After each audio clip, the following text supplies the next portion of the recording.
Hello, everybody. Welcome to Run and Code Humor in South Texas Law Enforcement. I'm your host, T-Bone. With me and got my back as always, J-Man, my partner. J-Man, how you doing? Doing good. Looking fit. I like it. Getting swole. Am I getting more lean swole? I like lean swole. I like lean swole. Then I don't have to worry about you as much. Chicken breast white meat. Probably the first time you ever called yourself that. Great. Now I'll get canceled for that. Hey, we're talking about food, folks. Yeah, food. Go on, Like everybody, food. relax. Look, life and anal. If you relax, it hurts less. I don't know if this is personal experience. I'm just saying. Eat a lot of chicken breast. I'm just all I'm saying. All right. A lot of chicken breast. That protein. Hell yeah. Bro. Protein. Push ups, sit ups, squats. Hell yeah. Get it done. Penitentiary swole. That's right. So, J-Man and I are back in a groove finally, getting these things done. He's in the middle of some things. I transferred to a different division as a detective, so I'm getting called out in the middle of the damn night. So we just had a lot going on. It's hard for us to connect now, different schedules, and it sucks, but we make it do. Like we said before, J-Man and I do this for fun. We're not getting paid for it. Yeah. It's just fun. We feel like we have things to say. If it helps one person, hey, we did it. Yep. We are now in how many countries now? It's probably a good amount. You know what? I'm gonna look it up.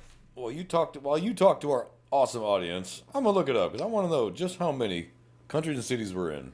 Yeah, so while T-Bone is looking that up, we're going to talk about patrol officers and responding to domestic violence. It's going to be a good thing to talk about. One that is like no matter what agency you work for, no matter what type of patrol officer you work for, you're probably going to come across it. School resource officers could have a DV at a school. Yeah, boyfriend, girlfriend. Yeah. Or if they're in any kind of romantic relationship or a family relationship, yeah.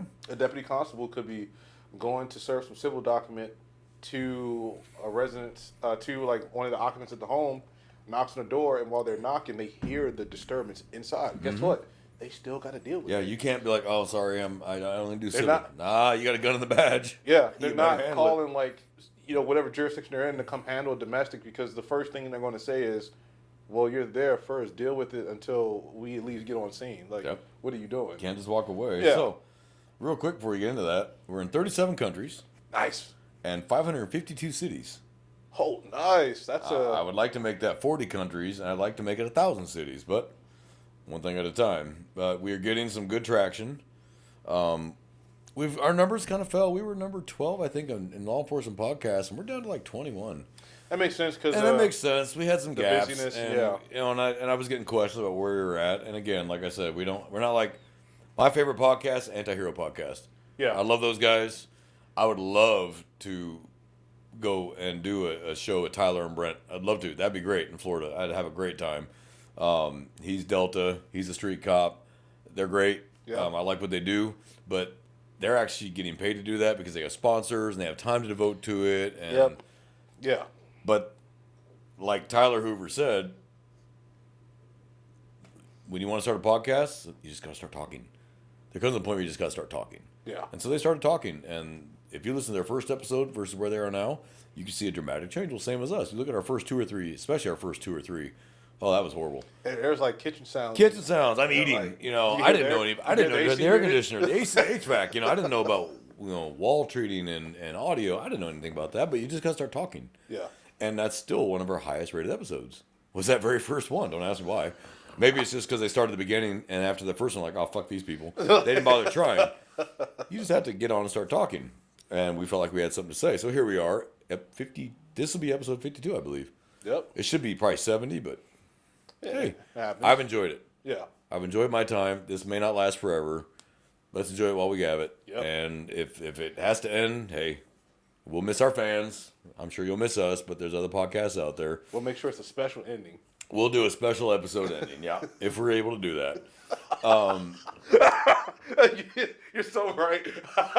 Yep, because you know what I'm talking about, but we're not going to tell the audience. Oh man. I'm sure we'll break 552 people's hearts. Yeah. But today, though, like J-Man was saying, we're going to talk about domestic violence. Now, not a whole lot of funny in that.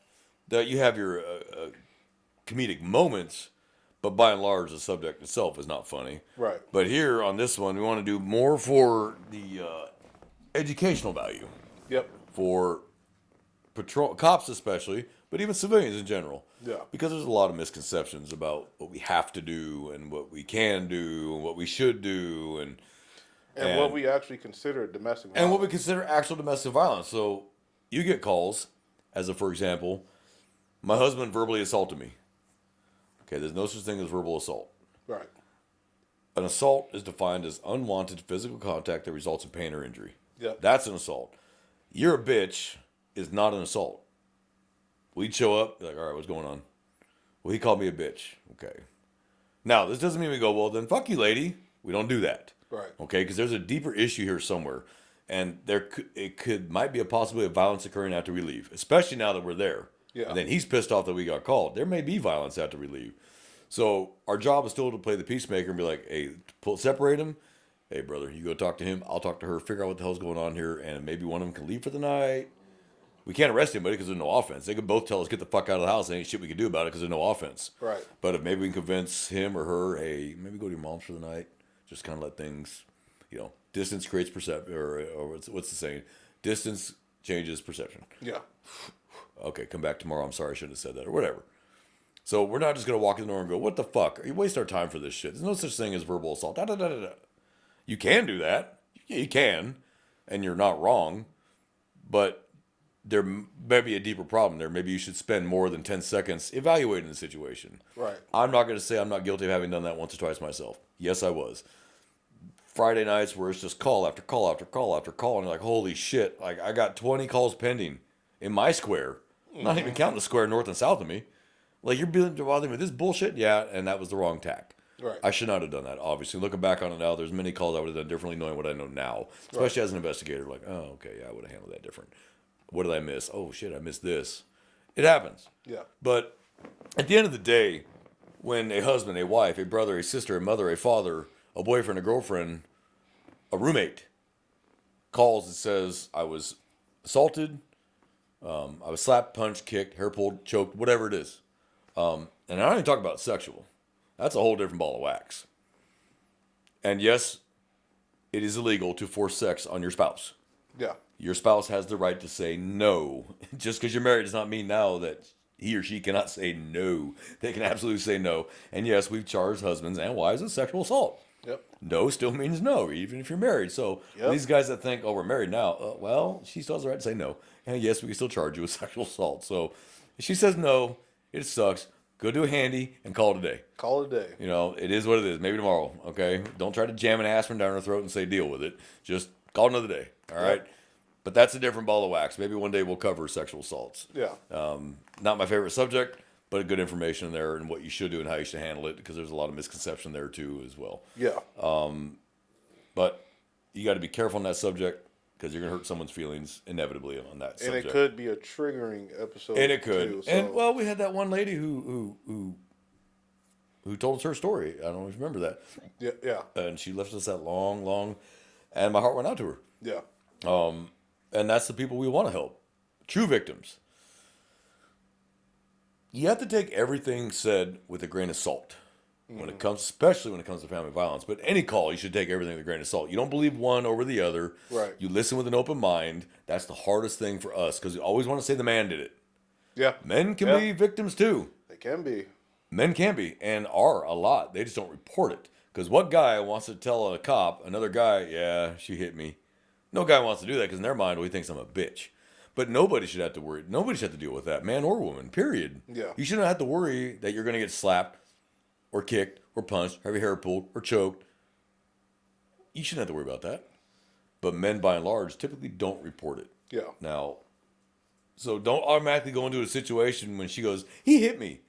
Ask some questions. She might have been knocking the shit out of him for an hour and he finally got pissed off and backhanded her. Yeah. He's done nothing wrong. And there's no violation of the law there.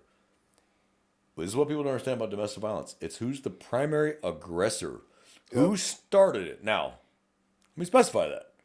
Let's say you and I are in a partnership. There you go. We're domestic partners. There you go. You smack the shit out of me and I haul off and smack you back. Did I break the law? No, it's defense. No, I didn't. Self-defense. Let's change the scenario. Yesterday, you smacked the shit out of me. Today, I'll walk up and bitch smack you across the face. Did I break the law? Yes. Yes, I did. It was not an immediate threat. Yeah. There was no immediacy to get you away from me, to stop it. That was retaliation. Now, should you be charged for yesterday for hitting me? Yeah. Yes, you should be. And should I be charged today for hitting you? Yes. Because they were not the same incident, not the same criminal episode, so to speak. Yeah. So there's some misconceptions there. Now, what you see a lot, I've seen it, you've seen it, is that victims will wait 2 weeks before they call us. By then, no injuries. It's faded. It doesn't mean it didn't happen, Right. but we don't have the evidence. So it's really hard to convince a jury that he hit you when you waited 2 weeks. Now, I'm not victim shaming at all. That's not what I'm doing. If you are a true victim, please call us. Yeah. But please call us as soon as you safely can. Don't stand there in front of this guy who's pissed off and drunk who's already hit you once. I'm calling the cops. Please don't do that. You may end up dead. And that has happened. Okay, especially if he has warrants, just go to the bathroom, call us. You can even text 911 now. Yeah, you can. 911 and text them. Yeah. You can call and order a pizza. You call 911 and say, I'd like to order a pizza. The dispatcher's going to say, the first thing the dispatcher's going to say is, are you aware you're calling 911? Yes, I'd like a pizza. They will understand immediately what's going on. And they're going to, okay, what address would you like that?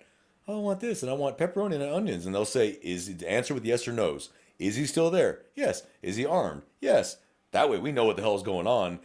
And they'll tell us, no lights, no sirens. Yeah. Come very quietly. And the dispatcher will say, yeah, open the door when it knocks. And then we're going to come in the house. And we're immediately going to detain him. Or her. He could be doing it too. I mean, I'm being general because it is usually men. Statistically, women are victims and the men are the aggressors. Aggressors, yeah. But that's not 100%. So take everything with a grain of salt. But if a woman's calling saying my husband's beating the shit out of me and I'm hiding in the bathroom, yeah, we're going to detain him first. Yeah. Cuffs come off as easy as they go on. I have turned around and arrested the wife and let the husband out of handcuffs. It's happened. Yeah. It's called investigating. Just because you're not a detective by rank does not mean you're not supposed to investigate. You, as a patrolman, are the first on scene. You tell me what you got when you call me. Mm-hmm. So I'm counting on you to ask questions. Who, what, when, where, why, how often, when did it last happen, how did you do it, what did you feel when it happened? You have to be descriptive when you say pain. Don't just say, did it cause pain? Yeah, it caused pain. Victim said it caused pain. Yeah. How did it cause pain? Mm-hmm. He pulled my hair and it hurt like hell. I could feel my scalp, felt like my scalp was tearing. That's a great statement. Victim stated, subject was pulling her hair and it felt like her scalp was tearing. That's very descriptive because we all know what that feels like. When your hair is getting pulled, it feels like your scalp is tearing. That's the difference between a prosecution and a dismissal. Absolutely. Yeah. So be descriptive. Officers watching this, be descriptive. How did it hurt you? What did you feel? I know it sounds like a dumb question. You have to ask the question. You got to ask it on camera. You gotta. Mm-hmm. You walk in, they got a major black eye and their nose is bloody. I know it sounds like a dumb question, but you have to ask, did that hurt? You have to ask that question. Pain or injury. But you have to ask, did it hurt? Yeah. You're not going to get far if you don't ask that. Did that hurt? And they look at you like you're stupid. And you say, look, I got to ask the question. Because it fulfills the definition of an assault. Okay, it hurt. How did it hurt? Like, he hit me in the eye and I saw stars and I got woozy. And, okay, hell yeah, write that down. That is describing the injury. That is describing the pain. Right. That is a prosecution. Now, let me be real clear about this. There's only 3 types of crimes where we file the charges on behalf of the victim. The rest of them, you have the right to be a victim. You can say, I don't want to press charges. We have to drop it. Domestic violence, we press charges on behalf of the victim. We do it. Whether you want to or not, we're going to do it. Homicide, we assume the victim would like justice. Yeah. And child crimes. Yeah. We're going to speak it for the voice of that child. Yeah. Rest of the crimes, yeah, I'd never met him in my life and he beat the shit out of me with a hammer and walked off. You want to press charges? No. Okay, have a nice day. Mm-hmm. You have the right to be a victim. But domestic violence, child crimes, and murder, no. We're going to take care of that. Yeah. We got that. Thank you very much. Or the elderly. We'll do it for the elderly too. Mm-hmm. So, just because you say, and here's what I always see happen, and this is my long experience, and it's frustrating. It's frustrating until you understand why. And then you kind of have to go, okay, I get it. I'll explain. Wife calls. Husband beat the shit out of me. Okay. You hook him. Yeah, you're under arrest for assault, family, bodily injury, or bodily injury, family or household, married, cohabitating, whatever it is. Because family is defined as a roommate relationship, sexual relationship, dating relationship, one night stand, family, married. It's any kind of relationship where Exes. Even exes. If you've put tab A into slot B, guess what? A year later, you smack her in the mouth. It's family violence. Sorry, you had a sexual relationship at one point. You're now family forever under the Family Code, Chapter 71. Yep. Sorry you don't like that, but that's what it is. So, but scenario, and it happens all the time. And every officer watching this is going to be like, hell yeah, it happens all the time. But I'm going to explain why for those that don't understand it and don't realize it because they're younger officers or they haven't been around it or they haven't had to investigate it. As an investigator now having to ask the follow-up questions. Wife calls, scenario. Wife calls. Husband beat the hell out of me. All right, we get there. She's beat to shit. He's got bruised knuckles. Hell yeah, motherfucker, you're going to jail. You're under arrest for assault, bodily injury, family, household, married, cohabitating, whichever one it is. Throw him in the car. Okay, ma'am. You want to press charges? No. Now, is he going to jail right then and there? Yep. Oh, he's going to fucking Still jail. going to jail. No matter what she says. His ass going to jail. Unless she goes, I made the entire thing up and I beat my own face on the counter. He was punching the wall. Then maybe I might have to cut him loose and do some follow-up. But yeah, if she says, well, yeah, he hit me and he caught me with a neighbor or I took $100 to pay for something or, whatever. It doesn't matter. You don't put your hands on somebody. It doesn't matter. But this is what happened. And he hit me and then I fell down. It caused pain. He pulled my hair. It was tearing. Yeah. Oh, yeah. You're going to jail, motherfucker. Do you want a emergency protective order? Do you wish a VINE? For those that don't know what VINE is Victim Instant Notification, where we have to notify you as the victim before they get released from the jail, and you have to acknowledge that before we release them. Yeah. At 24 hours, that we're going to release them. We're just going to release them. But it gives you time to, I better be elsewhere when he gets home. Yeah. So we have those programs, and we will use them. Plus, we also have what's called MedCom. We'll call them, and they'll do the whole survey of weapons in the house. He's threatened with it before, and they'll come up with the low risk, medium risk, high risk, whole matrix. I'm not going to get into the whole thing, but based on, has this happened before? How many times has he been here before? Did he use a weapon? Does he have access to weapons? And people are going, well, who cares about access to weapons? Because a lot of domestic violence ends in death at the hands of a gun. Yep. It sucks, but we can't tell the future. But we can at least try to take the guns out of the house for the night. Yep. Like, we're going to collect those. We're not taking them forever. Yep. We're taking them out of the house for the night. Yep. Let everybody cool the fuck off. Put them in the proper room. Tomorrow you can go pick them up. Or a week from now you can go pick them up or whatever. We're just going to remove the guns. Doesn't mean you can't kill her with a hammer or a knife. But we're going to move the easiest thing that could be used. Just grab that gun, lose your temper, and just bang, bang, bang. Now we got a homicide. Yeah. Children have lost both parents. Dad's going to prison. Mom's going to the morgue.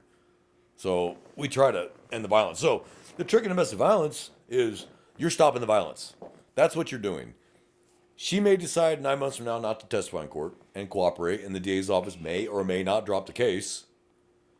But that night, you stop the violence. That night, someone didn't die.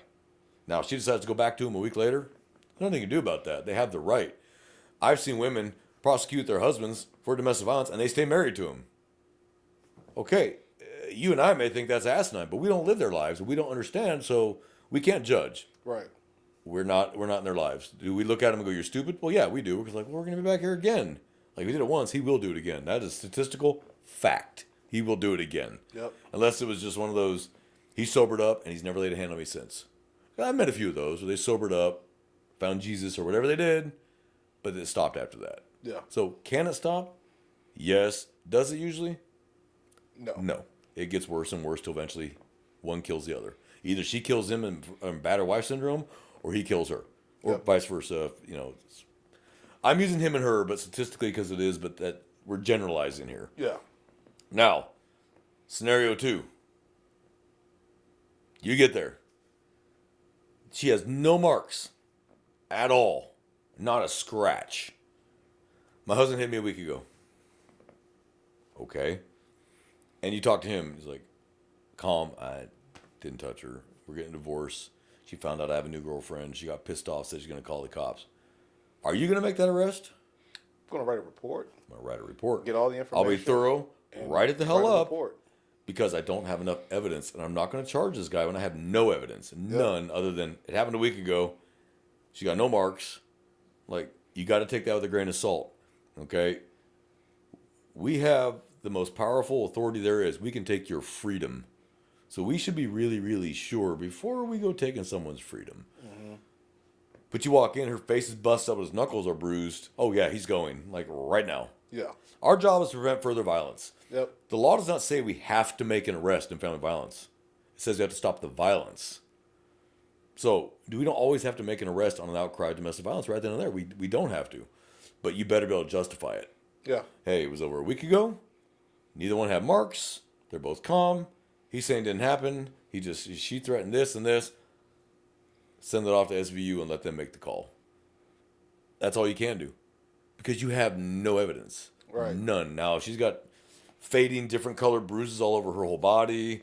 For those of us as cops, we don't look for that. That bruise is fresh, but that one's old, and that one's green, that one's yellow. Like, okay, these are fading bruises, newer than, like, this is happening daily. It helps us establish. You see women that in the summer wearing a turtleneck and long sleeves and heavy makeup. Like, ma'am, can you pull your sleeves up for me? I'm not going to ask her to pull her shirt up. Yeah. But, ma'am, can you pull your sleeves up for me? And you'll see bruises, all different colors of the rainbow. Yeah, that's happening a lot. So might there be some validity now? Yeah. There might be. But if it's fading, it's that cover your ass, call a sergeant. Yeah. I would call, hey, Sarge, this is what I got. Let him make that call. But he's probably going to ask you, do you think it's going to reoccur if you leave? He's probably going to turn around back on you. Like, can you make that one? You probably could make the arrest, but it may get rejected. There could be a expedient issuance of a warrant, though. Yeah, but you got to call an SVU detective and go, hey, this is what I got. Like, it didn't happen tonight. It didn't happen yesterday, but she's got multicolored bruises. She got a fading shiner. Like, what he may do is he may come out, interview both of them, and then make the decision and say, hold what you got, run back to the office, bang out a warrant. Judge goes, okay, and judge signs it. Now we're going to arrest him on the warrant. Yeah. It sucks to have to do that, but you still got to cover your ass because there's nothing worse than you leave with nothing done. With nothing, and he kills her, and you're back 2 hours later for a homicide and looking at you like, weren't you just here like 2 hours ago? Oh, yeah. Yes. What was the complaint? She said he was beating her ass, but we didn't have proof. And there's only like notes in the key card. Oh yeah, and your career probably ended right there if you don't get sued by the family for not stopping it. Yeah. This job carries incredible liability. I'm really kind of surprised we don't have to carry personal liability insurance, honestly, because this job carries so much liability with it. It really does. You have one bad day, make one bad decision, and your agency can be sued for millions. You can lose your job, be barbecued all over the fucking news, have to move to Timbuktu where no one knows you. Yeah. Like Derek Chauvin. Whenever he gets out of prison, he probably not a good idea to live in Minneapolis. He might want to move to like North Dakota. He might have to move to another country. He might have to, he might have to call Canada. Hey, can I move up there? They were like, no, sorry about that. Yeah, sorry. Well, he could live in Scarborough. Scarborough's 99% white, so he could probably be okay in Scarborough. But he sure is not going to move to Detroit. So that's the realities. That's just the realities of it. We're under a microscope. So domestic violence is one of those things that sucks because sometimes you just get the wife that's pissed off. She either caught the husband cheating or he caught her cheating, or he wants to divorce her and she doesn't. So she bangs her own head on the table and then calls it, he hit me. And he's standing there going, I didn't fucking lay a hand on you. And you have no choice but to arrest him. None. And it sucks. You're like, she's lying. Usually stuff happens like that, like in my experience. The husbands will be waiting outside. They will like voluntarily wait outside with the phone, and they also call 911 and either a recording, a video, or both. Yeah. They just sit right there and wait for Smart men. That's now, are we going to detain him? Yeah, based on what was said. Yeah. But then we're going to come out and talk to them. Hey, what happened? And if they're calm, like, hey, dude, I didn't lay a hand on her. I told her I want a divorce. She doesn't. She said, hey, if you try to leave me, I'm going to bang my head off this table and call the cops. I immediately started recording. I didn't touch her, and I waited out here for you. There may be some credibility there, like, okay, so. The times where I've had it happen, it's like. I'm going to give you one. This has been adjudicated and it's done. This happened years ago. It was like 8-9 years ago. I got a call for domestic violence. I get there. Husband's outside. He's active duty military. So he cannot get a family violence arrest or his military career under the Lautenberg Act is over. He can't carry a firearm, can't be in the military. Like, I have a nice career. And the call from the wife had been that he beat the hell out of her. So I immediately detained him. He was calm. He was very chill. He's like, I understand, sir. I'm not fighting you. He said, I'm just telling you it didn't happen. Okay. He's calm. He's not being defensive. Maybe, but I got to investigate. So, okay. All right. You understand what it is, right? Yeah, okay. Cuffed him, put him in the Tahoe, went and talked to her. Oh, yeah, he hit me. And she had a pretty good little mouse building here. And I was like, how'd that happen? He punched me. Well, I'm sorry, it was on this side. Okay. I'm going to come back to that because that's important. It was on this side. Right here. Mm-hmm. When you're facing somebody, what is the hand you usually hit somebody with? Your dominant hand. Dominant hand, yeah. That's your just first reaction, right? Mm-hmm. Is to hit with the dominant hand. Now, that's not 100%, but it's a factor. It's just a fact. You just put it down. It's a fact. Suspect is right-handed. Shine him on the left eye. Doesn't mean he didn't do it, but it's a fact, and you do write it down because we write down facts. Mm-hmm. We write down facts and clues, not guesses. Yep. So, she told me the whole story. Yeah, he hit me. I want to press charges, blah, blah, blah. I was like, damn it. He's Air Force. Fuck, this is going to ruin his career. Because I have my doubts, but I still got to do what I got to do. But, man, I hope he really didn't. I got to do what I got to do. Okay, man, do you want an EPO? Do you want a Vine? Oh, yeah, I want all that. Da, da, da. But her reactions were not matching the situation. I'm looking at her like, your emotions are not matching the situation. You don't act badder. Not saying this ain't the first time. This is the very first time it may have happened, and she just didn't know how to act. But the little voices in my head were telling me this story is not correct, but I have no choice. And it sucked. I'm looking around for cameras. Like, please be a camera in this living room somewhere. Like, where did it happen? Oh, right here. I'm like, well, be a camera. No camera. I'm like, yeah, I got to do what I got to do. I'm sorry it sucks. And I hate to do it because I'm retired Air Force. I don't want to arrest another airman, but hey, man, it is what it is. Just like cops. I've arrested 2 for DV. It is what it is. You made the choice. I didn't, Yeah. And if the case gets dismissed, I did my job. But I'm not going to leave you there. Oh, he's a brother cop. Nah, I'm sorry. Those days are gone. Yeah. So I went out and told him, hey, man, I'm sorry. It is what it is. I'm going to have to, I'm going to have to take you in for DV. And he goes, I'm a pararescueman with the top secret. So he's Special Forces, and he has the top secret clearance. Broke my heart. But what can I do? Yeah. I'm left with no latitude on this one. Like, I have an immediate injury. Yeah, sorry. And I'm like, I felt horrible. But I go back in the house. She didn't hear me come in the house. Because usually you knock.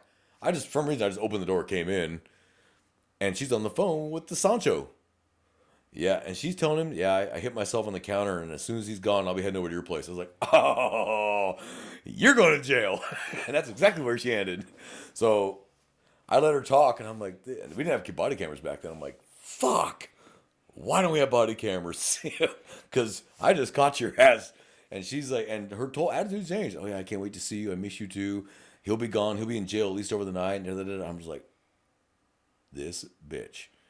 Fuck that. She's going to jail right now for filing a false report. Right now. So I said, oh, sure. Oh, yes. Sorry, sir. I said, turn your ass around, put your hands behind your back. Oh, wait, what? You can't arrest me. Oh, yes, I can. And I am. Turn your fucking ass around right now, and I ain't going to tell you a third time. Psst, hooked her. You're under arrest for filing a false report. I said, that's illegal what you just did. I said, you almost fucked his career because you're pissed off? Nah, you're going to jail. There was another deputy there. I said, take her, put her in your car. I'm going to pop him out. He put her in her car. I popped him out. You're free to go, sir. And I told him what she said. It is what happened. Because it's going to go in my report anyway. Yeah. So he's going to see it anyway. So I'm not going to hide it. But hey, she was talking to Sancho. Is what she said. She admitted that she did it to herself. I'm not arresting you. You're not going to jail. But the first thing to do is you need to notify your first sergeant this happened. And I suggest you move on to base. And you stay on fucking base till you're divorced. Don't come back to this house without your first sergeant or your commander with you. Nope. Don't come back to this fucking house alone. And if you do, you better have I told him you better have your phone like this the whole time running. Mm-hmm. Protect yourself. I said, record all your calls, keep all your text messages. In fact, if I were you, keep it all by text. Do not do anything by voice. Do it by text. And so, yeah, I hooked her. And she bitched and pissed and moaned. You can't do this. I'm the victim. No, you're not. You're not a victim. If anything, of your own stupidity. No, you're under arrest you can't do that. You almost fucked his career. Why? Because he caught you cheating? I said, there's other things you could have done, but you're going to fuck him royally like that? Oh, I was beyond pissed off. And the ADA actually was like, wow, you don't get these too often. I said, yeah, because you don't file them too damn often. Yeah. But they took it. They signed it. And they hooked her and they went in. And I ended up doing a follow up. And then a couple days later, I drove by. He was in the yard. I'm like, oh, really, dude? I said, why are you here? He goes, she's at her mom's, and I'm getting my stuff out. I said, did you move on base? He goes, yeah, I got granted emergency base housing, and I'm being allowed to move in, and she's being barred from base. Her card's being shut off, so she can't get on base. And I was like, don't do anything with her other than text. Don't do anything that's not recorded or anybody text, brother, because she's gonna do this again. I said she'll probably start making her shit up. I said the good news is she got caught lying this time. Yeah. So you have some protection, but you know how it goes in the military. One false accusation. So, but that was the end of it. I don't know whatever happened with that one. I don't even know what happened to her case. I have no clue. I mean, this was 8 years ago, so I assume it's been adjudicated somehow by now. Well, it's a misdemeanor. Because it's a misdemeanor, so yeah, 2-year lock, and that's it. It's gone. Oh, yeah. But the point was, I got lucky. I went in the house, and I just happened to catch her talking. Mm-hmm. And I always question some DV arrests, where I've had them, where they're just too calm. They're not showing those emotional signs of emotional distress. I'm not saying that they're not a victim. I'm not saying it didn't happen. Everybody handles stress differently. Right. But there should be some kind of emotional reaction to your husband just having walloped the hell out of you. There should be some kind, unless it's happened so common that you're just blasé about it. It's just, you have to look at the whole totality of the circumstances. That is the one phrase that can save your ass in every report you write. What is the totality? What were you told? What did you see? What did you hear? Yeah. All that can save your ass and save your career. You do get vindictive people that just call and lie. Yes. Happens all the time. Yes. And if you don't have enough to say they didn't do it, you have to err on the side of caution and remove the person to keep violence from occurring. And it sucks when you're going, man, I don't think this dude hit nobody. I had one. In this case is dismissed, but I'm still not going to get into too many particulars. Had one where, it could have been unlawful restraint and assault, make the arrest or whatever. Everything. It was the victim was a woman, so everything appears to be, on the up and up. And a week later, the case is dismissed, like non-prosecution for an uncooperative victim. And then I see him and her at the same place together, holding hands. Yeah, because she was angry. Yep. And this is like the stuff that kind of muddies it for the actual victims. Yes, it does. When you do respond to it, because every officer may react to that same thing, like, oh man, well I just I put in the time, effort into the report, and look at what the outcome was. So when you keep that mindset going into another call, you're thinking in the back of the mind, is this person lying to me? It's always a good job to just reboot, reboot and erase. Every situation is different. Yep. Every dynamic is different. Every call is different. And you have to take each call on its face value with the facts you have before you. The facts drive your investigation. Not previous calls. Previous outcomes with different Even people. if it's previous calls, that address. Yeah. Each different. incident stands on its own, the merits of its own case. So, yes, is it a factor what happens in the past? Yes. What happened today? Look for those injuries. Look for the knuckles. Look for defensive wounds. Look for all that crap. Look for cameras in the house. These days, people have cameras in the house. Yeah. You make sure the detective knows that. If it's a Ring camera or a Waze or whatever the hell they're called, a Blink, we can get subpoenas and get that footage. We can get a search warrant and get the footage from inside the house and see the entire thing. They can't erase it off Ring. They can't erase Blink. They can't. It's stored for 60 days on their servers. So for those that don't know, Ring saves the footage for 60 days. And after that, it will erase. Yeah. So you have 60 days to get a search warrant, send it off to Blink or Ring or Wise, or you got 20,000 different ones now, and they'll send you that footage and you'll see what really happened. Yeah. Audio and all. Yeah. And those have become a great resource for us. I don't know how many warrants I've written for Ring and Blink and all that crap, and Ring is through Amazon. They're a pain in the ass, but they will do it. And they'll send you the footage and you'll watch it and go, oh shit, he didn't lay a hand on her, or yeah, oh shit, he knocked the shit out of her. Oh yeah, no, that's called evidence, Yeah. So here's what people don't realize. Remember what I said? There's 3 crimes we press the charge no matter what: murder, child crimes, and domestic violence. If you talk to, like here in the district attorney's office here, I talked to the chief of the violent crime division who handles the domestic violence portion.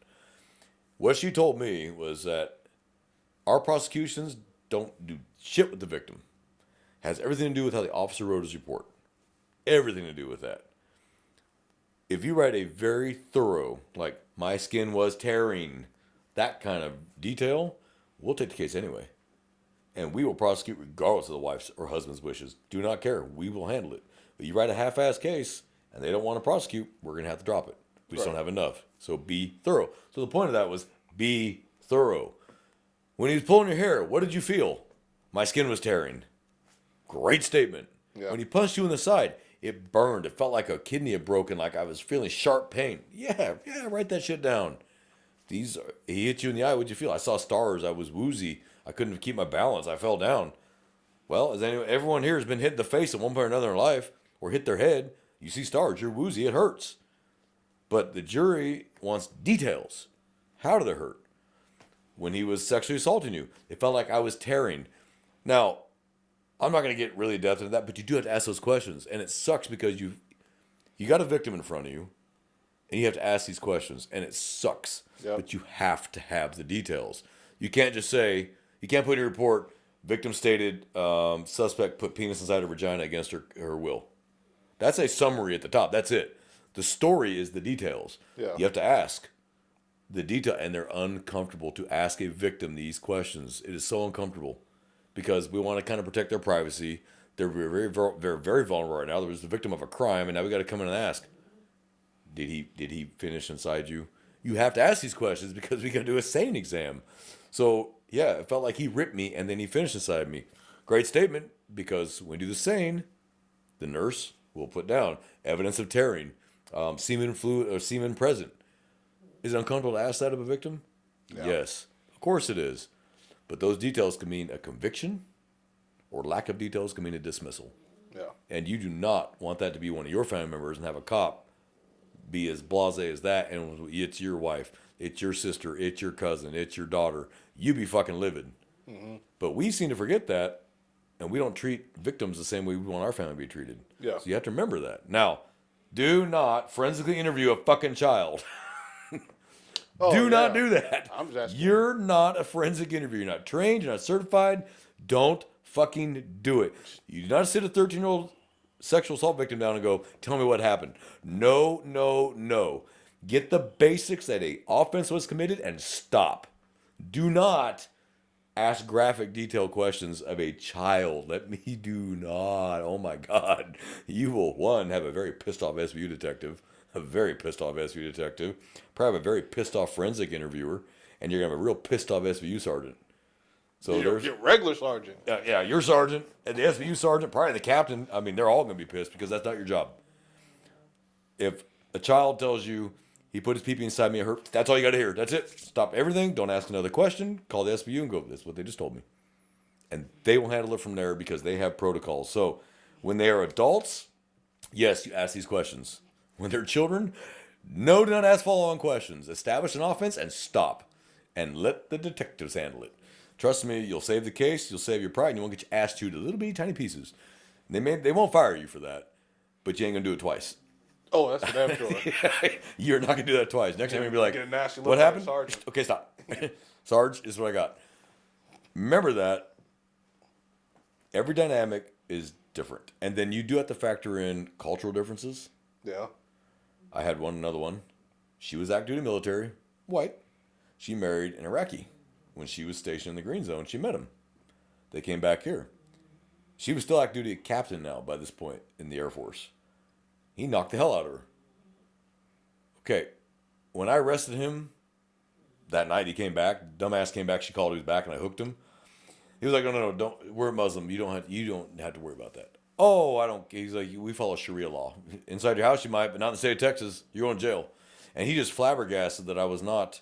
He was threatening to sue me because I'm violating his rights because that's his religion. I'm like, shut the fuck up back there before I break check you into this waffle cage. Shut up. But you do have to take into account cultural differences. There are cultures where that's not only okay, it's encouraged. Yeah. Is it okay under state law? No. So it doesn't fucking matter where they're from. But you do have to factor that in when you're looking at this Jack Wayne going, okay, yeah, in his mind it is okay. Nothing you say is going to change his mind. Nothing you say is going to change his mind. He's going to be like, it's in one ear and out the other. And you're just going to be like, all right, dude, well, you're still under arrest, so I'm going to let you and a lawyer talk about this, and you two can figure that shit out. Like, okay, whatever. Nothing I can do about it. Nothing you can do. So I was like, well, I'm going to do my job, remove the violence, and take him in, and okay, good luck, and I wish you the best, dickhead. Yeah. Not my problem. So you got cultural differences. You have socioeconomic differences. Yeah. Play a factor. That plays a factor. I will tell you right now, domestic violence happens in every neighborhood, rich to poor. Yeah. You're just not going to get it in the rich area too damn much. And I will tell you why. And this is the sad truth. And it is a fact. And it sucks because I was like, why the hell didn't she call? Well, if your husband's a millionaire and you have a 5,000 square foot house, that's a $5 million mansion, you drive a fucking Land Rover or a G-Wagon. A G-Wagon or whatever. Okay, you're kind of, it's not okay, but you'll tolerate getting smacked in the mouth to not lose that. Because now you're going to lose. The sorry like from the abuser is always the gifts, the lifestyle. Hey, I bought you new Benz. Yeah. Bought you Bentley. I'm really sorry. Yeah. Or, hey, you're going to be on the street. I keep the money because I made the money. That whole you'll be nothing without. Yeah, me. you'll be nothing without me. And so Yeah. they're, oh, shit, if I leave them, so I better not call. So does it happen in the rich neighborhoods? Just as fucking much as the poor neighborhoods. It's more concealed. It's just far more concealed. One, socioeconomic reasons. If you're high society, you definitely don't want your spouse to end up on the fucking news because then they recognize the house and know you. Hey, she got beat up by him. Now you're not being invited to all the tea parties. You're not getting the chisme. Yeah. So you got certain areas in this town that are really rich areas. And I know the cops in that area are like, yeah, we don't get too many domestic calls. But it happens. They just don't get called. The neighbors might call, but by the time you get there, oh, no, we're just chilling. No, we're good. Have a good day. And you know damn well there was more to it, but you don't have proof, and both of them are saying it didn't happen. You can't do shit with that. It is what it is. So there are certain things that cross all socioeconomic barriers. Domestic violence, DWIs, these are certain crimes that just cross every barrier there is. Black, white, Asian, tall, old, thin, fat, short, it don't matter. Mm-hmm. So don't ever look at a situation and go, well, they're rich, so they must be happy. Well, probably not.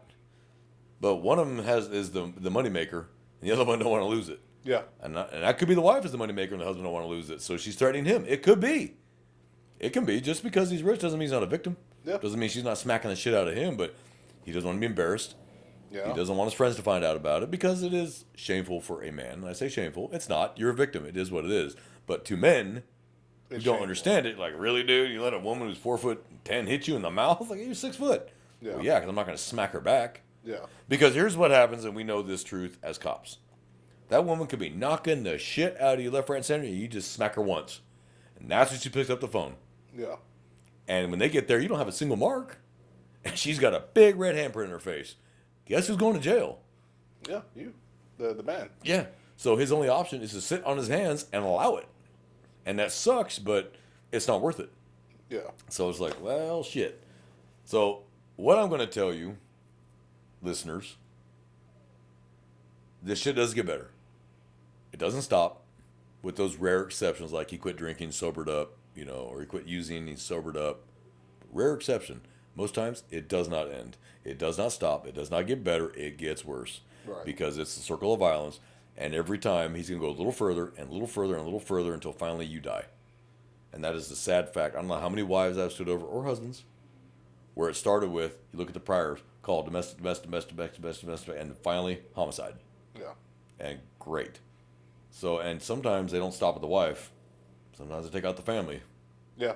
Yeah. So, women or men, if you're in that situation, I'm sorry to be the one. I know you love him or her. I get it. Emotionally, don't want to let them go. But you got to understand this shit's not going to stop. And if you have kids, you got to factor that in too. And I'm tired of seeing victims that... I'm not saying I'm tired of victims. That's not what I'm saying. I'm tired of victims feeling like they have no way out. There is I will say this. Anybody who is looking for resources, reach out to your local district attorney's office. There's a general number you can call. Yeah. And tell them the topic that you're calling for. They have resources to where law enforcement may not even need to be involved, but they can still help you. They can help you. Now, even if you just want to report something to law enforcement, us, to where you're trying to even recall a past event, at least there's something on paper, but you don't even need that now. You can get the resources without it. Yeah, so every DA's office pretty much gets funding specifically set aside for victims' assistance. And that's probably the only office that always has money left over. Yeah. because no one ever calls. Yeah. We have a victim advocate in our agency, and we'll probably give out her card 300 times in a month, 400 times in a month. She'll get 10 calls.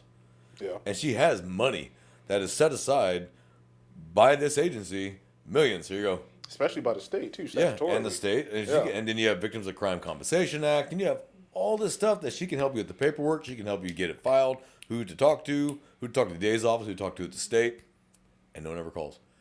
And she'll ask me, hey, did they give the card out? Yeah, they did. It was on camera. They told her to call you. Maybe you should reach out to her, see what she says. Yeah. You know, and never mind, we're good. Let's talk about the Victims of Crime Compensation Act, because no one knows about that. Like, no one knows about the Victims of Crime Compensation Act. That is state funded. It is paid for by the state. If you are a victim of crime, there's some caveats to it. Like, we'll take care of your medical bills. The state will pay them. But there's some caveats to this. You have to be a willing complainant. You have to go through the entire trial process, and then we will pay your medical bills. And we will pay the bills direct to the medical provider. We're not going to hand you a check. Yeah. We're going to pay them. The state will pay direct. But let's say that your wife is killed by a drunk driver. Okay? She's the victim of a crime. The state will help pay for funeral expenses. Yeah. But you had to be willing to go through the entire process with the district attorney's office to do that. That's the deal.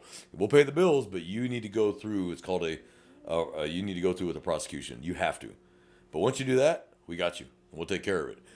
And that's usually the only thing that gets people to actually do it sometimes, is to pay the medical bills, because those get really expensive after a while. Yeah. So we have what's called VCCA, Victims of Crime Compensation Act. But you have to be a victim of a crime. You have to be willing to prosecute. And you have to be willing to go through the whole process. And then we'll take care of it. The state will pay it. $30,000 in medical bills ain't nothing to the state of Texas. I mean, our annual revenue is more than some countries. So we ain't worried about it. We'll pay it, because we'd rather prosecute the individual for having done it and then help you out than just sit in our hands and go, well, we'd love to help you, but you won't call us. Because they're not going to call you. You need to call them. Yeah. The patrolman will give you this information. What you do with it is your call. Like, oh, we tried. We gave her. And the officers, document in your report that you gave them this information. Yeah. Because if they come back, I never got told anything like that. And you're like, yeah, I did. It's on your report. You might be an agency that doesn't have cameras, which I don't think anybody, I think everybody has cameras now. But when I was coming up in patrol, there was no cameras. You better document. I gave the victim advocate information to the victim. I also gave her the fine. I gave her the EPO. I gave her this. I gave her that. Absolutely. Cover your ass. That way later they can't say, I didn't get that. Yes, you did. I handed you the card. Remember that card I gave you? The victim advocate? Yep. So document that you did this. Document that you tell them their options. Don't rush. Tell them their options. Answer their questions. If this was your mom, your sister, your daughter, wouldn't you want them to be told this information instead of going, you'll figure it out. Just call her and you'll figure it out. Yeah. I tell rookies all the time, explain it. And explain it at a third grade level. They're not stupid, but they got a lot going on right now, and they're not registering what you're saying. So There needs to be some simplicity. Yeah. keep it simple. Don't be complex. And that's hard for us. We want to get complex and get in the details instead of simply, she's here to help you. She can help you with resources. You need counseling. You need a hotel, a safe place to stay. She can help you. Don't get into the weeds, because they're just in one ear and right out the fucking other. Yeah. So I know this isn't a fun topic. It's not a funny one. Have I had funny domestics? Yes, I have. When nothing happens and it's a ridiculous argument. Oh, you get ridiculous. Yeah. Yeah, you get stupid shit. I mean, the stuff couples argue about, when they tell you what they're arguing about, there's a much deeper problem. You're like, that's not what you're arguing about. Which one are you fucked up? you know it. Like, okay, which one? Remember on Southland where it's Cooper, right? Yeah, Cooper. Cooper like makes the couple get a divorce. Yeah, put both your hands on my badge. By the power investment of the state of California, I divorce you. I announce you divorced. Yeah. Oh, if we could do that, that would be so good. You know where they got that scene from was a book written by, he's an LAPD officer named William Dunn. He wrote a book called Boot. It's about his 12 months as a trainee and rookie in the LAPD. And that was they got that out of that book because a sergeant of his did that on a scene. And he saw a sergeant and he was like, you can do that? He goes, no. But they don't know that. And he goes, but he said, we never got called to that house again. That was the last domestic we ever got called to. They were divorced and still living together, but they were divorced and now they're happier. And he goes, the weirdest shit, but it worked. You have to think on your feet in this job. Yeah. Now, can we do that now with cameras? I wouldn't recommend it because then he told me we're divorced by the power vested in by the state of Texas. Your sergeant would be like, yeah, your sergeant would be like, what? You did, huh? I saw it on Southland. yeah. He's gonna be like, no more TV for you. Oh yeah. But you do have to think on your feet in this job, and you got to think quick, and you got to come up with shit fast. And the gift of gab, and the gift of bullshit, and you can make anything sound good. You say it with confidence. With some confidence, you can make anything sound good. It's bullshit, but it's good bullshit. Yeah. And you're like, whoo, I got with that one. You know, like talking to people in handcuffs that you know are going to fight, and you manage to talk to them with bullshit in handcuffs, and by then it's too late. They're like, oh, and you're like, oh man, you good? You know, like holy shit, that'd have been a fight. So would you rather fight the 800-pound asshole, or would you rather get him in handcuffs to sweet talk? Yeah, just throw him in the Tahoe and call it a day. And then if he's kicking the doors, just leg iron him and call it a fucking day. Kicking the doors, hog tie him and throw him in the Tahoe, okay? Or call the transport van. Do whatever you got to do. Yep. But the gift of gab will save you. But that's the genius. They put both by the power vested by the state of California. You're divorced. You know. Oh shit, thanks, and never got called there again. So yeah, they got that out of a book called Boot, and it's a great book. So I'm going to recommend some books to our listeners. Yeah. Vice. Yeah, I read that. That's good. I recommended that one to you. Yeah. That was a Compton officer. Boy, that's an eye-opener. That was a different time back then. The a lot of Compton stuff way. they did in that way would never be allowed. No, you can never today. fly now, but back then that's just how it was. Yeah. Boot is a fantastic book. For anyone interested in LAPD, read Boot by William Dunn. It's a great read. Gang history. He actually goes thoroughly through gang history and how the gangs actually started, and where they actually started from, how the Bloods and Crips started. All that. He's very in-depth because that's what he is now. He might be retired by now because I think he went through FTO in like 92 or something. He might be retired now, but he's a gang cop in the gang Crash. There's so many good books. The Gold Badge, that's by a New York detective. Great book. So some of these books, they have lessons in them, and that's why you read them. They have lessons. What worked? What didn't work? What he said that worked. Obviously, stay within your agency's policy. Don't lie to people. And remember you're on camera. And even if you have your own camera, they're still filming you with theirs. Yeah. And there's a selective editing at best versus yours, which is just the linear footage. This one is turn off, turn on, turn off, turn on, turn off, and they put a cool little Instagram video, and next thing you know, your internal affairs going, well, did you watch my video? Well, yeah, but they complained, so we're going to give you a day. What? And that happens. For those that don't realize that happens. Yeah. So learn how to protect you because ain't no one else going to cover your ass but you. Your best friend, your partner will fucking back off real quick if he thinks he's going to burn with you. And you'll be the only one in the funeral pyre getting burned at the stake like a witch. So just remember that. If you do your job, you'll never go wrong. Yeah, true. If you do your job ethically, morally, within policy and the law, you'll never go wrong. You'll never be in trouble. Mm-hmm. I mean, are you going to make mistakes? Yes, because you're human, and that's what humans do. You learn from the little mistakes, hopefully avoid the big mistakes, learn from your betters, and then you can end your career at 20 or 30 and going, I was ethical, I was moral. I can look myself in the eye and go, I made good, ethical, moral decisions. Yep. I can live with myself. The trick is to be able to look in the mirror and not have it shatter after 30 years. Yeah. And go, I never lied, I never cheated, I never stole. Mm-hmm. I may be a little heavy-handed at times. Sometimes the situation calls for that, and probably shouldn't have gone that far. But it was a bar fight, the guy's drunk, and we're really rolling on the ground. Don't feel great about it, but, versus we don't lie, like the military academies, we don't lie, cheat, steal, or tolerate those who do. Yeah. Well, that applies in law enforcement too. Not just the Naval Academy, Army Academy, the Air Force Academy. That applies in law enforcement too. We don't lie, cheat, steal, or tolerate those who do. That's why we arrest them. So if you start doing it, you've lost all moral ground to do it. Yeah. So that's why these officers that get in trouble and you see them on the news, you're like, that motherfucker, really? And you're hoping it's bullshit. Like, please be bullshit. And then it turns out, no, it really did happen. And here's all the proof. You're like, this motherfucker. So don't be that guy. Yeah. Make good moral decisions. You never have to worry about it. No one's ever going to call you. You never get called into PIU. You're never going to call internal affairs. You might get called into internal affairs, but write good reports and do your job. And they'll be like, oh, you're good. Yep. I don't know how many times I've been called by AA. You're good. It was a complainant. We watched your video footage. You're good. Don't worry about it. Half the time, they don't even call you. They just handle it, and you never even find out about it until one of them just happens to run to you. Oh, yeah, I got a complaint about you. Oh, am I getting 3 pieces of paper? Nah, we watched your footage and she was full of shit. She just didn't like getting a ticket. Okay, cool. And that's the end of it. Yeah. So, what people don't realize about internal affairs, and I know we discussed this internal affairs episode, is just because you call it A doesn't mean a goddamn thing. They probably get 10,000 calls a week, and maybe 5 actually have actual merit. The other 9,995 were just, you're pissed off he's got a ticket, or you got arrested, didn't like it. Okay, well, no one likes getting arrested, so how about stop getting arrested? And then don't make bullshit up because you're mad he arrested you. Mm-hmm. Like, okay, he did something, give me proof. I don't have proof. Give me something. I need proof. I'm going to come after him, shit like that. Right. So, IA does not scare me. When people tell me, I'm going to complain. You want me to write down their phone number? Hold on, let me get there on Google. Here's the phone number of Internal Affairs. Hold on, here's my name, my badge, too. Oh, yeah, here's the incident number for this call.